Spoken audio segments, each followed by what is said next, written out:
ಹುಡುಗನನ್ನು ಅರೆಸ್ಟ್ ಮಾಡಿದ್ದಾರೆ. ಇನ್ನೂ ಅದೇನು ಅಂತ ನಮಗೆ ಗೊತ್ತಾಗಿಲ್ಲ. ನಾವು ಇಷ್ಟೇ ಹೇಳೋದು, ಹುಡುಗನಿಗೆ ಶಿಕ್ಷೆ ಕೊಡಿ ಅಂತ ಹೇಳೋದಲ್ಲ, ಮದುವೆ ಮಾಡಿಸಿ ಕೊಡಿ.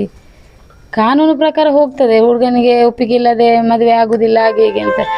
ಕಾನೂನು ಒಪ್ಪಿಗೆ ತಗೊಂಡೇ ತಾನೇ ನಾವು ಫಸ್ಟಿಗೆ FIR ಅನ್ನು ಇದು ಮಾಡಿ ಅವರು ಮದುವೆ ಆಗ್ತಾರೆ ಅಂತ ಹೇಳಿದಕ್ಕೆ ನಾವು 1.5 ತಿಂಗಳು ಕಾದದ್ದು.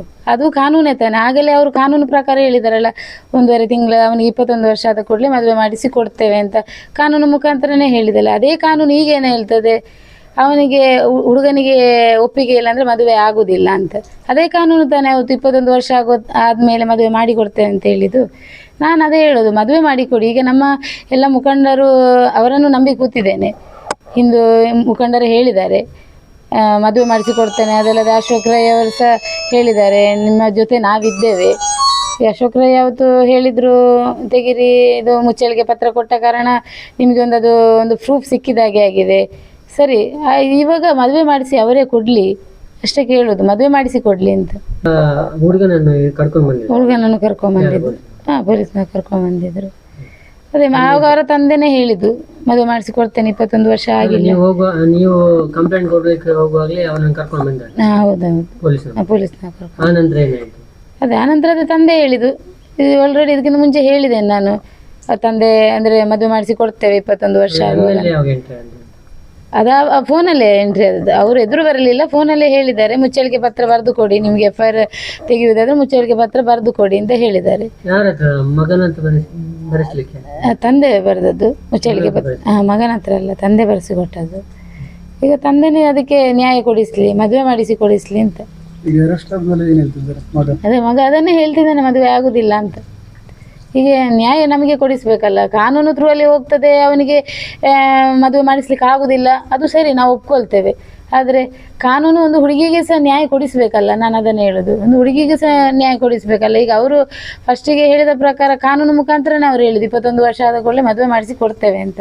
ಇದೇ ಕಾನೂನು ಈಗ ಹೇಳ್ತದೆ ಅಂದರೆ ಹುಡುಗನ ಒಪ್ಪಿಗೆ ಇಲ್ಲದ್ರೆ ಮದುವೆ ಆಗ್ಲಿಕ್ಕೆ ಆಗುದಿಲ್ಲ ಅಂತ ಅದೇ ಕಾನೂನು ಹೇಳ್ತದೆ.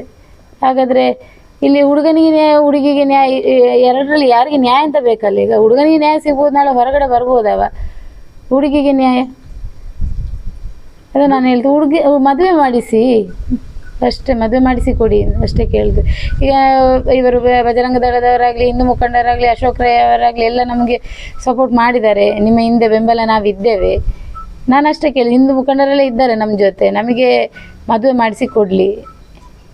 ಅರುಣ್ ಹೇಳಿದ್ದಾರೆ, ನಾನು ಸಪೋರ್ಟ್ ಇದ್ದೇನೆ ಅಂದರೆ ಅವರು ಮದುವೆ ಮಾಡಿಸಿ ಕೊಡ್ತೇನೆ. ನನ್ನ ಮುಂದೆ ಅವರು ಬರಲಿಲ್ಲ, ಆದರೆ ಇದರಲ್ಲಿ ಹೇಳಿದ್ದಾರೆ, ಮೀಡಿಯಾದ ಇದರಲ್ಲಿ ಕೂತು ಹೇಳಿದ್ದಾರೆ ಮದುವೆ ಮಾಡಿಸ್ಕೊಡ್ತೇವೆ ಅಂತ. ಸರಿ, ಅವರ ಹತ್ರ ಕೇಳ್ಕೊಳ್ಳೋದು. ಈಗ ಅರುಣ್ ಆಗಲಿ, ಮುರಳಿ ಹಸ್ತಾಂತರಾಗಲಿ, ಶರಣ್ ಪಂಪಲಾಗಲಿ ಎಲ್ಲರೂ ಇದು ಕೊಟ್ಟಿದ್ದಾರೆ. ಇನ್ನೊಂದು ಎಲ್ಲರೂ ಹೇಳಿದ್ದಾರೆ, ನಾವು ನಿಮಗೆ ಬೆಂಬಲ ಕೊಡ್ತೇವೆ, ಹೆಣ್ಣಿಗೆ ನ್ಯಾಯ ಕೊಡಿಸ್ತೇವೆ ಅಂತ. ಅಷ್ಟೇ ಕೊಡಿಸ್ಲಿ, ರಿಜಿಸ್ಟರ್ ಮದುವೆ ಮಾಡಿ ಕೊಡಲಿ.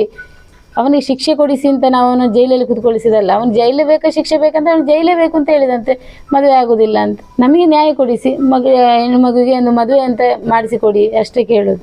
ಅದೆಲ್ಲ ಏನು ಕೊಟ್ಟಿಲ್ಲ ನಮಗೆ. ಕಾನೂನು ಮುಖಾಂತರನೇ ಈಗ ಹೋಗ್ತಿರೋದು ಸರ್, ಕಾನೂನು ಮುಖಾಂತರನೇ ಈಗ ಹೋಗ್ತಿರೋದು. ನಾವು ಯಾವ ಇದರಲ್ಲಿ ನಾವು ಇದು ಹೋಗಿಲ್ಲ, ಕಾನೂನು ಮುಖಾಂತರನೇ ಇನ್ನು ಹೋಗ್ತಿರೋದು.